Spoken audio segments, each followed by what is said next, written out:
Hello, ladies and gentlemen. Today we have a queen representing the state of Georgia. Although she is a Southern Belle, please look her up, Nicole Readdick, either on homes.com, either through a web browser or voice command. You'll see that she's actually a true power player. Here's a synopsis of Nicole Readdick. Having the right real estate agent means having an agent who's committed to helping you buy or sell your home with the highest level of expertise in your local market. This means being able to help you understand each step of the buying or selling process. Nicole's goal is to help clients buy or sell their homes at the right price or their timeline. She hopes to make the process as stress-free as possible by applying the latest technology to meet her clients' needs, whether they are local or relocating. Communication is very important to Nicole, so she communicates regularly in person, by phone, text, or email, whatever is easiest for her clients. Nicole's level of commitment has helped her build a remarkable track record of delivering results. Nothing is more exciting to her than the gratifying feeling she gets from helping people meet their real estate needs. You can count on her to always do what it is in your best interest. She prides herself on being honest, trustworthy, and knowledgeable in the real estate market. She knows how important it is to find your dream home or get the best offer for your property. For that reason, she will make it her responsibility to help you achieve those goals. If you like the experience of working with someone who is straightforward and to the point, please do not hesitate to contact her at any time. Nicole has resided in Camden County since 1997 and started her career in real estate in 2004. She is married to a local contractor, Trevor Readdick, who owns Readdick Construction. They reside in St. Mary's with their son, Frazier, their golden retriever, Lucia, and two cats, Marilyn and Monroe. When they have time from work, Trevor and Nicole enjoy boating in the summer and hunting whitetail deer in the winter. She cherishes the years she has been blessed to work in real estate and looks forward to many more. You can get in contact with Nicole at 912-552-0680 or NicoleReaddick@gmail.com. Ladies and gentlemen, please give it up for Nicole. Nicole, how are you feeling? Oh, I'm feeling fine. It's great to hear. Better than ever or another day in paradise? Another day in paradise. It's Friday, so, that's always a good day. Great to hear, Nicole. Great to hear. Nicole, can you please share with the people what year you got into real estate and what made you want to serve people? I got into real estate at the end of 2004. It was really just happenstance. I was a sophomore in college and was looking for something fun to do. So I thought it would be cool to work for realtors, and I was their assistant, and I got my license while I was working for them, and I was their licensed assistant. Nice. So you saw the 08-09 crash. How did you pivot, or how were you a chameleon during that time period? How did you adapt? Well, so I guess it was a little bit of shock when all that started happening. I don't feel like I had time to prepare for it. I'd only been in real estate for, I guess, 4 years as of 2008, and I had only been out on my own doing it for 3 years. But what I kind of started moving away from was the first time home buyer market, and I started going into more investors and investment homes, and I started working with one particular investor who literally would buy anything I told him to buy, and he would flip it, and he made lots of money. He did very well for several years, and when he started slowing down after about 4 or 5 years, I had another investor that came along that was my primary investor that we worked together for about 3 years. And so it became more of a quantity of homes. I was selling so many because everything that they would buy, they would rehab, and they did such a good job that they would sell quickly. And so that's where I gained most of my knowledge and experience, was in those years flipping homes. Nice. I'm guessing you were working the open houses, collecting leads as a cherry on top, I'm guessing. Sometimes, but in our area, open houses are really uncommon. We only have them usually for the realtors to attend on Tuesdays when they typically have their meeting. Public open houses just don't work as well in our area since we're so spread out. It's not like in California or Colorado where, you kind of plan things out. You list the house on Saturday, you have an open house on Sunday, and you look at all your offers on Tuesday. It's not quite like that here. The market's still really hot and really moving, but we just kind of structure things a little bit differently. No, it makes total sense, Nicole. Thanks for educating me on that. I did not know that. And then, but how are you pivoting during like this year? I'm sure the pandemic was one of your best years. Like, how are you pivoting now just to keep up with that production you had during the pandemic? I knew that during the pandemic, and it was really the couple years that followed, I knew that wasn't a normal market. I was in real estate in 2005 and 6 when things were crazy. So I knew what that was like, and I knew what it was like to face a 2009. So, I enjoyed the good years, but honestly, right now we're in a pretty much an equilibrium in a normal market, and things are still moving pretty quickly and moving very well. And I might not be selling as many homes, but prices are still up. So things are going well. And I feel like I have a little bit of breathing room now. So I don't feel like I need to go back to, 180 transactions in a year. I think, what we're doing now is very comfortable. That makes total sense, Nicole. Makes total sense. You are one of the most elites to ever do it. If there is one piece of advice you wish you had received early in your career, what would it be and why? Well, I think what people getting into the business have to understand is that in our line of work, most people picture that we go around and show houses all day long. They watch House Hunters and they see people just showing houses and carrying people around in their cars. And that's just not what this job is about. This job is mostly paperwork and processing and marketing. So I'm doing a lot of computer work. That is probably 75% of the work that I do is the computer. And so people need to know that going into it. And the one piece of advice I always give new agents starting out is, if you think you're going to jump into real estate, you really need to have 6 to 12 months of income saved up so that you can put your all into it and be ready. The thing about real estate is you're not going to walk into it in 1 week and get a paycheck the next week. It's going to be several months before you're able to get that first paycheck. So you have to really be prepared for that and take your time and save up so that you can allocate all of your time focused on real estate and not having to work 2 jobs. That way you can kind of, build a good foundation. Nah, it makes total sense, Nicole. Makes total sense.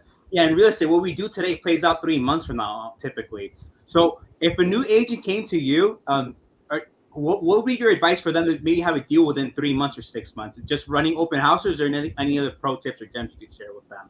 No, I would tell new agents to get with their sphere of influence, everybody they know, and make contact with them. 20 years ago when I got in the business, I wrote letters to everybody I know. It's probably 300 people. Nowadays, I don't know that snail mail would be the way to go, but it would probably be, through some type of text messaging, emailing, just making sure that that everybody that knows that you're in real estate now and that you're ready, willing, and able to help them. Amazing. Do you remember what those handwritten notes were saying by chance?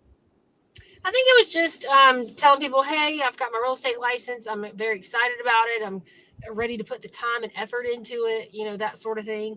And most people, they might not know anybody right now, but hopefully 6 months down the road, they're going to remember, oh, yeah, so-and-so got their license. It's just a matter of staying in front of them. So it's a matter of constant advertising. But I say, utilizing Facebook messages or text or email, because when you're first getting in the business, you're not going to have thousands of dollars most likely to spend on advertising. So you have to put in the time, but not necessarily as much cash to kind of get off the ground.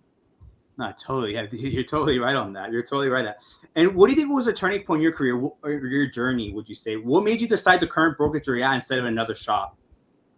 Well, I actually did work at a different brokerage firm for almost 10 years. And they decided that they weren't going to be a franchise anymore. And so I didn't want to work for an independent firm.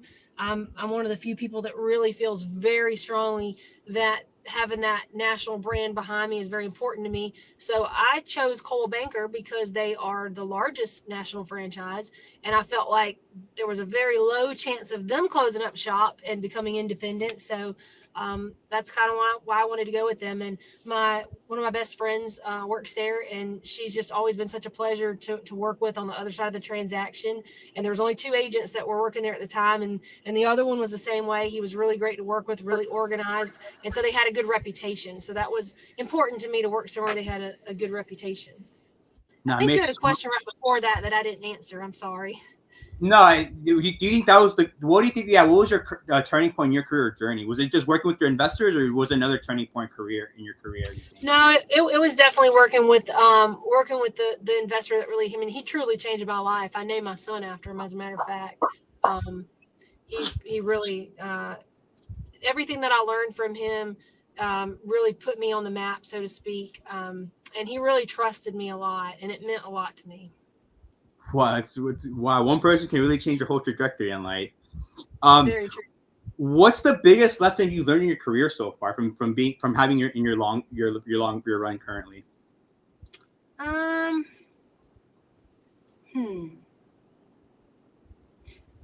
Trying to think about that. The biggest lesson. Really, probably the biggest thing I can say is just you get what you put into it. And they say in real estate that 20% of the people do 80% of the work. Well, I think it's more like 10% of the people do 90% of the work. So that's why you see, a few top producers, and then you see a lot of people that, sell just a handful of homes a year. And so if you put in the time and the effort, and you're truly honest with people, and your heart is really in the right place, and you're not a used car salesman, you're in it for the right reasons, and you're not in it for the money, and you really put the time in, you will reap what you sow. So I think people just need to realize they have to invest their time, and you have to be a really good manager of your time, which is something that a lot of people are not good at. Okay, talking on that, while we're on that topic, how do you find the equilibrium in your life with your personal life, with your love life, your kids, and your work? How do you find your equilibrium? Well, I do tell people, I tell people up front when they want to look at houses on, Saturdays or Sundays, and I can't do it. I just tell them I can't do it. And sometimes at nighttime, I just have to put the phone down for an hour, and I get back to people after that. It's not unusual for me to text people when they text me at, 9, 10 o'clock at night, sometimes even later if they're in other time zones. But sometimes I just have to put that phone down for a little bit and just give myself a breather, because it can be a little much when you're, conversing with people on business from the time you wake up to the time you go to bed. But sometimes you just have to put the phone down. No, it makes total sense, Nicole. It makes total sense. In 2024, what's been your biggest challenge so far being in your role? It's really just everything coming down the pipeline with NAR and the National Association of Realtors. I mean, all the upcoming changes with how we're going to have to work our buyer brokerage agreements and commission co-op agreements and such. There's a lot of major changes it's probably the biggest thing to hit the real estate industry since, Beretta in Georgia in 1993. So I think it's just everybody kind of getting on board with the changes that are going to start. Actually, this upcoming week, August 17th, is when they're mandated. So I don't know if you're familiar with that. No, trust me. I spoke to it. It's really going to become a more technical skill, like an intangible skill set of transparency. The negotiation is going to be more behind the closed doors, correct? Instead of it just being listed on an MLS. Yeah, well, I think it's just going to force realtors to be completely transparent with the buyers, so they understand what's included in each transaction as far as what's included for the buyer agent fee. So now the buyers are going to understand, hey, I'm responsible for part of this commission. And it's going to vary, and it's going to definitely affect what homes people buy. And so sellers are going to have to be educated as well, because if they choose not to offer a cooperating commission, there's a lot of buyers in our community. We have most of our homes, I think it's about 70 to 80% of the homes that are sold up to about $350,000 are utilizing a VA mortgage. All right. So most of those buyers are not going to have the money to pay their closing costs and pay the buyer's agent fee. So if they're starting to see homes that are not offering a co-op fee at all, they may just choose not to look at them. So now, as a listing agent, if somebody's going to offer 0% co-op, that's going to drastically reduce my chances of being able to even sell that listing. So now I may be choosier about whether or not I'm willing to take on a listing, because if the seller's not willing to pay the other side of the commission, and I've narrowed my buyer pool down to maybe 20% of the buyers, well, I have to think about whether or not I want to invest my money in that. You're completely right, Nicole. That might not even be worth the headache if 80% of your buyers are VAs, because VAs, ladies and gentlemen, VAs are the only people that can get into a home with 0% down. thank you for those who are serving. And thank you for sharing that pro tip or gem, Nicole. It truly means a lot. And Nicole, what are your personal goals for these next 5 to 10 years, would you say? My personal goals are just to maintain the amount of business that I'm doing. And if there's any way to strive towards an even better work-life balance, because that's one area where I struggle. I would like to improve that. And I think getting more efficient, which is something I've been constantly working on for 20 years, that's the only way you can sell this many homes in a year, is getting extremely efficient and extremely organized. But there's always room for improvement. So maybe if I continue to improve there, then I can decrease the amount of time that it takes to, process transactions and therefore, get a better work-life balance. That makes total sense. I hope you do manifest. I really hope you manifest. Is there any favorite book, podcast, or article that's had a significant impact on your life or work? Well, there was one. When I was in high school, I worked at the grocery store on base. They call it the commissary. And my boss there, he had us read a book, and I think I'm probably the only person that was nerdy enough to read it, but it was called Raving Fans, and it was a book about customer service. And it might seem rather boring to most people, but there's a lot of stuff that, reading through that book, it really kind of stuck with me on just how you should treat people in the customer service industry, and how that, how your actions can help make them feel, good about the transaction. And everything I do and say, it's genuine. I'm not going to tell somebody something I don't truly believe, myself. And I think people feel that. And so I think that book has probably had an impact on my life and helped me probably deliver, good customer service to my clients. 1000%, Nicole. I'm sure you do the little things where they add up that gives the user experience a 5 stars customer service. And that's how I'm sure you get referrals now because of what you do. Of course. Yeah. And Nicole, have you ever been driving, or have you ever been like watching like on TV, or just like scrolling through your phone thinking, maybe if I wasn't in real estate, I would be doing something else? Is there any other thing that you would like to do besides real estate? Have you ever pondered that? Yeah. So when I was younger, I wanted to be a veterinarian. I actually went to college and started college in. Ooh, you're kind of breaking up, Nicole. Sorry. Is it? Okay. I'm not driving. I'm just sitting still. I did want to be. I don't know what's going on. No worries at all. No worries at all.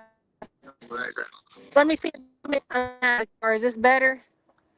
Yeah, it is. It is, I believe.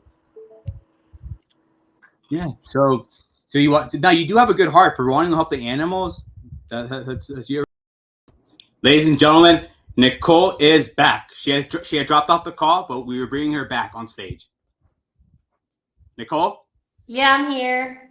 Perfect. Beautiful. How are you feeling? I'm feeling great. Doing amazing. I'm glad to hear, Nicole. I'm really glad to hear. So yeah, as you remember, I had previously asked you, if you weren't in real estate, what would you have been? You had mentioned being a vet, but can you tell people why exactly, and anything else that you would like to be if you weren't in real estate? So when I was younger, that's what I wanted to do. I wanted to be a veterinarian, and I went to college, started out pre-veterinary medicine, and then I got into real estate when I was 19. So that kind of changed the course of everything. But over the years, I have thought about it, and if I could do anything I wanted and money was no object, wasn't a problem, I think I would own a senior citizen home, like a assisted living for the elderly. Wow, that's amazing. That's you have such a great heart. I don't know if you ever speak to old people. They always have stories to share, so I'm sure you could always learn some wisdom from them. Of course. That's great to hear. What's the most misunderstood thing about you, real estate, and your work, would you say? Well, going back to what I said earlier in the last podcast. So one of the things that people think is that they think that we constantly show houses all day long, and that's all we do. They see it on House Hunters, on HGTV and other TV shows, and they think that's what we do. But that's probably maybe 5 to 10% of the time that's what we're doing. I do more listings than I work with buyers. So of course that's going to put me in the office more. But even when I was carrying a heavy buyer load, I still spend the majority of my time in the office working on processing files and such. So that's probably the biggest misunderstood thing about real estate. No, I totally get it. Totally get it. You think there's any are there any misconceptions you think about people have about real estate in today's world? Oh, certainly. So a lot of people see how much money the real estate agent gets on the HUD statement, and they think that's what I'm actually getting. And that would be great. That would be lovely. But that money is usually split between, like, I'm part of a franchise. I work at Cole Banker. So the franchise gets part of it, and then my office gets part of it. And then you have to pay errors and omissions insurance and so forth and so on. There's a lot of things that come out of that money. So what the agent actually gets is a fraction of what they're seeing being paid at that closing. Wow, thank you for sharing that, Nicole. That's actually a true gem right there. You're totally right on that. That pie that you see, you don't get the whole thing. You only get a slice of it, and you're completely right on that. If you could change one thing about real estate, what would it be and why? I wish that we could set hours, like specific hours, and truly stick to those hours. 50 years ago, real estate agents worked bankers' hours because, you had to make a phone call to be able to show a listing, and you would call up your fellow agents and find out what they had available. And then you would work with your buyer and you drive around and look at houses during the daytime, and then you'd, go home at night. There was no cell phones to be used. There was no email. Everything consisted within a normal set of hours. Nowadays, with, the inventions of cell phones and the ease of email and everything, we're on, 24/7. I have people that will text me, I'll get a text at 1 a.m. sometimes, or emails at all hours of the day and night. And most of the time people are understanding that if they email me at, 10:30 at night, I probably am not going to answer them until the next morning. But some people expect you to answer them, that night. Like, if you're awake, you should be answering it.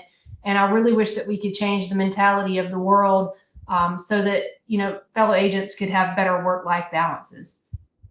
No, you're totally right, Nicole. Yeah, you really are truly always on the clock. You're on your client's time, not really yours. But hey, you're here to serve, and I'm glad you're always giving that 5-star user experience by being available to them. And what's the most courageous decision you made recently, and how did it impact you? Well, I kind of hung my hat on flipping houses about 8 years ago, and I haven't messed with that in a really long time. But I think it was in February, an opportunity presented itself to me for a house to flip. And out of the blue, somebody called me with something that was available that was in so bad a shape, there was just no way a loan could be given for this house. And I decided to jump on it. And I had to wait a few months to close on it. But I closed on it in May, and I am nearly done with the renovations and ready to put it on the market. And I think that I'm going to do pretty well with that. No, amazing, Nicole, amazing. And then some lenders do require 6 months of seasoning or for the purchase after 90 days, you're completely fine. Would you say? What'd you say, Neil? Some lenders, don't they require like 6 months of seasoning for the after repair? Yes. Can you get away with just 90 days in your case? Well, it depends. I believe on the FHA, I think it's 6 months. They have a flipping rule, so it depends on the loan that the buyer gets, as to how long they would have to wait. Thank you for sharing that, Nicole. It truly means a lot. Some people, ladies and gentlemen, go conventional if you just got a new flip. And then, what's the next big thing we should expect in the industry, and how are you contributing to it besides what's happening on August 17th that you had mentioned earlier? Oh, the next big thing in the industry? That is the next big thing. That's going to shake our industry for years to come. Really? Why do you say? Oh, yeah. I think that we're just at the very beginning of this whole thing. That's going to definitely, I think that is going to change how agents, I guess, advertise. Agents that have partnerships with like Zillow, homes.com, and all the different websites that we partner with. I think it's going to change how we're able to even do that.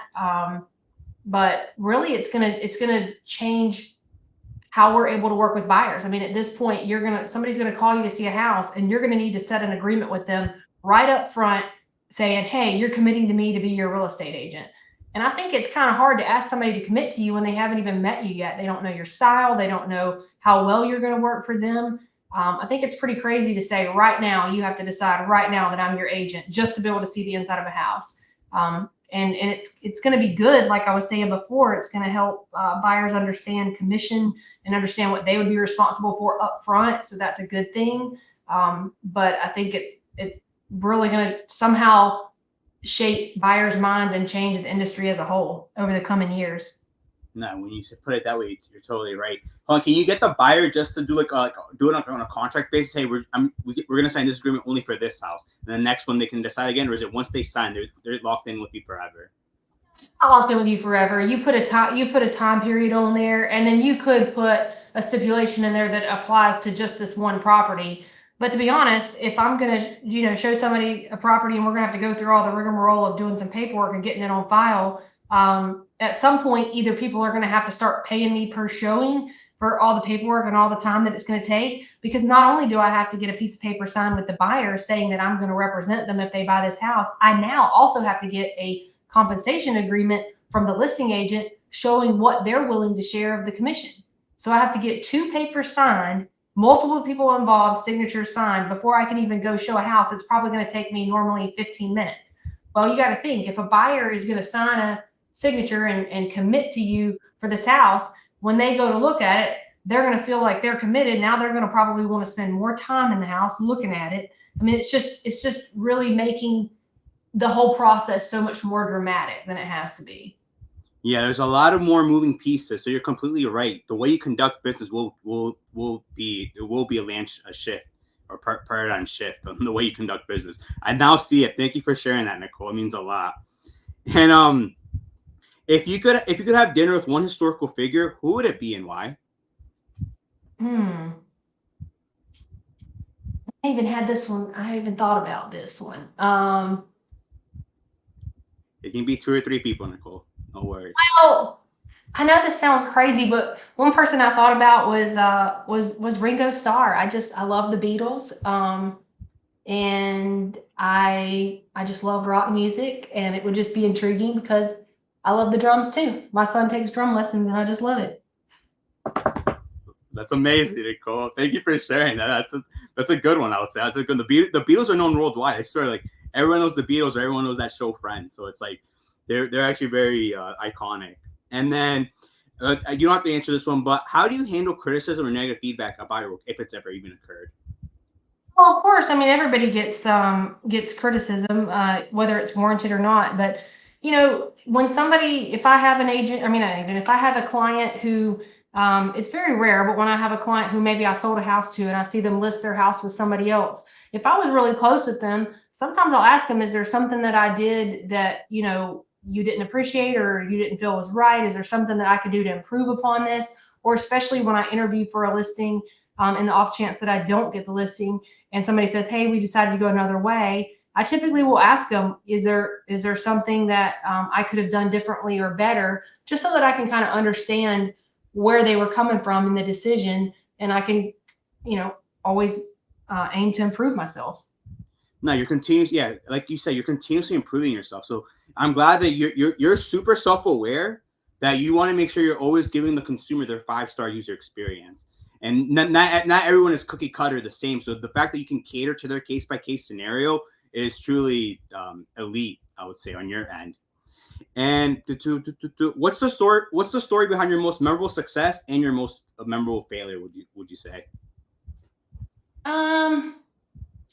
Well, if I had to say I wouldn't call it a failure necessarily, but probably back in 2011, 2012, of course, the tail end of our flipping, the investor that I was working with, like I said before, it didn't really matter anything about the house. If I went over and looked at it and I said, let's buy it for this price, he would sign on the dotted line and he would buy it. And I would tell him, this is what it'll sell for. This is what you need to do.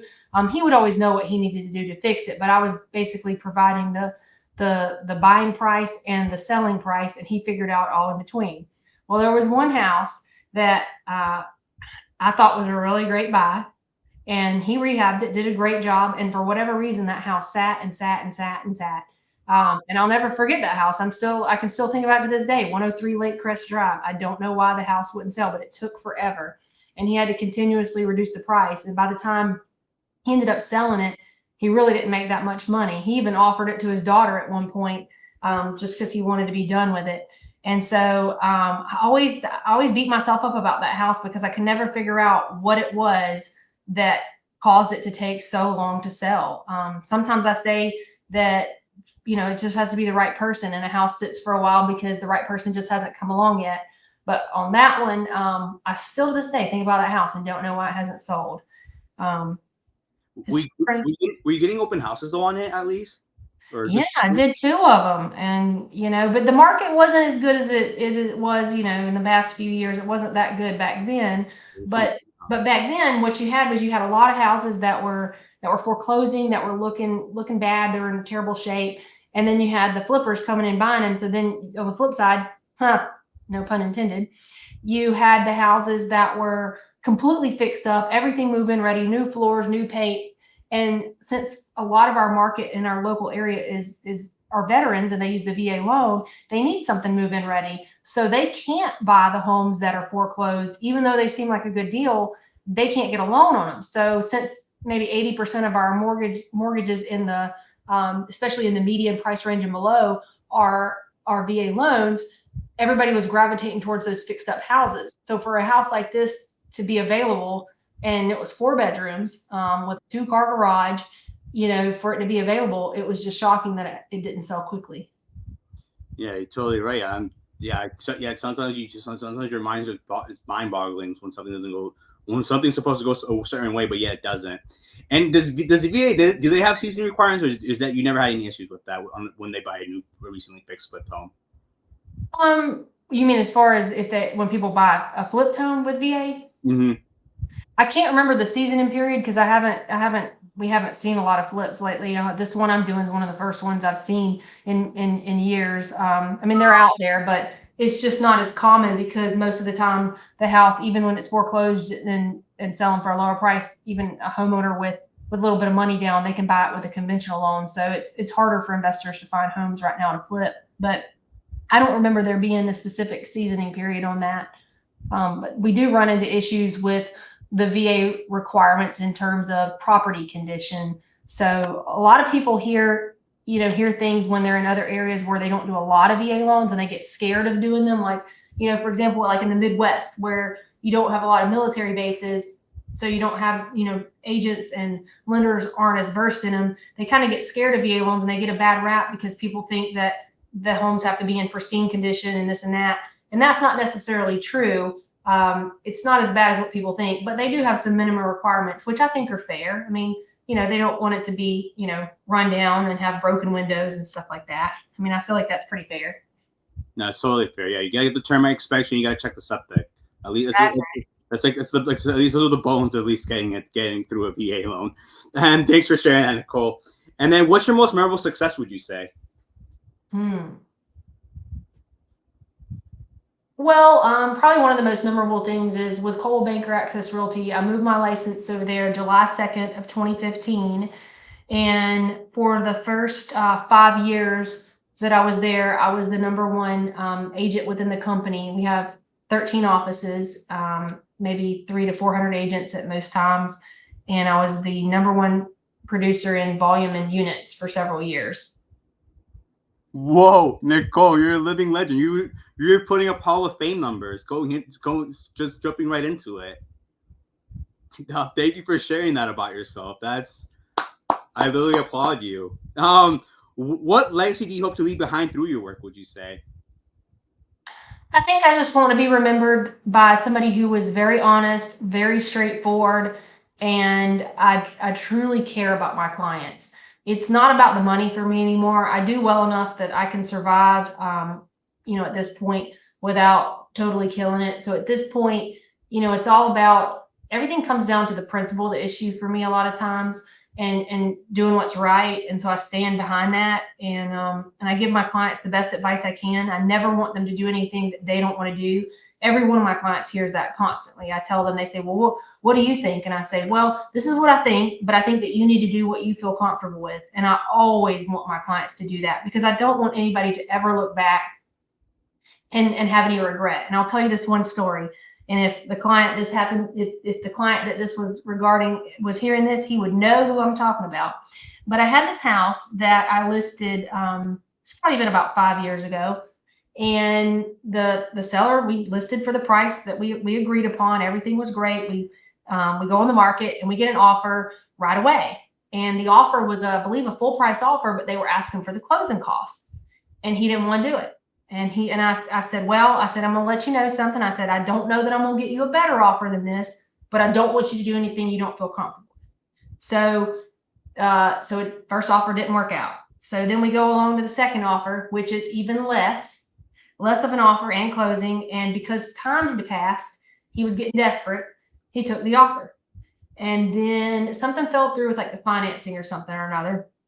And so we go back on the market and we go to a third offer, which the third offer was worse than the first two. So he goes under contract, and then that falls through. No. So, yep. So I finally said, and I knew he was a proud man, I said, should call back the first people, because, you know, the best out of three. Let's just see if they found anything. So I called back the first buyer's agent, and she said, well, I mean, they did go under contract on something, but they're still in their due diligence period, and they just love this house. They just love it. And I said, well, if you can bring me another offer, I think we could work that offer out again. Well, they brought us another offer. It wasn't the same as the first offer. It was about $5,000 less, but all the other terms were the same, and it still made it better than the two offers, you know, that came after it. So he took it and he was happy as a pig in mud. So we go to closing, and he says, Nicole, I should have listened to you.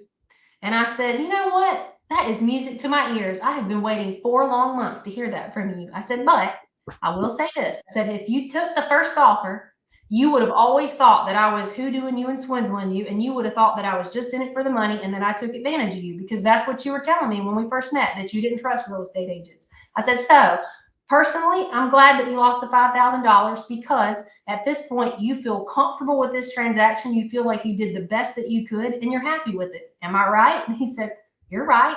I said, I hate that you lost the $5,000, but I'd rather see you sell it for less and walk out of this transaction feeling satisfied and feeling like I did my job, because the last thing I want is for you to go around talking about me like you did the last agent. That's an amazing story, Nicole. That's literally like top notch.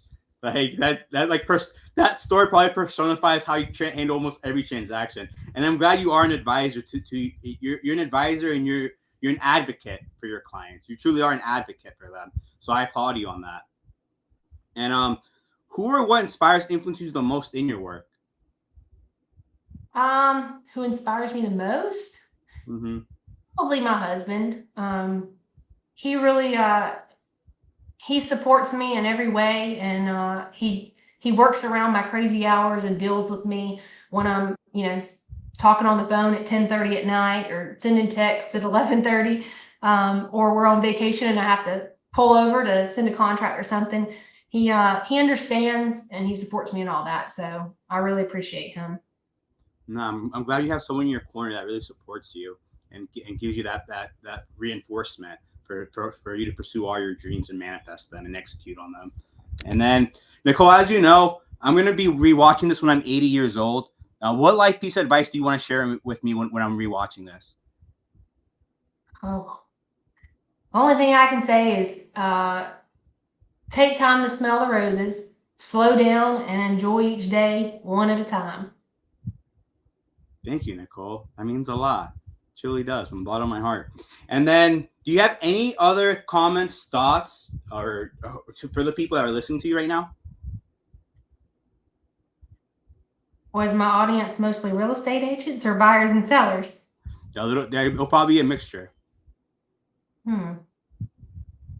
Just educate yourself, whether you're an agent who's going to be going through all the upcoming changes with NAR, or you're a buyer or seller in these changing markets. Just educate yourself on all of the changes, and just know that a good real estate agent should be very transparent with you and you should feel that from them, and you should feel happy and comfortable with every decision you make throughout every transaction that you do.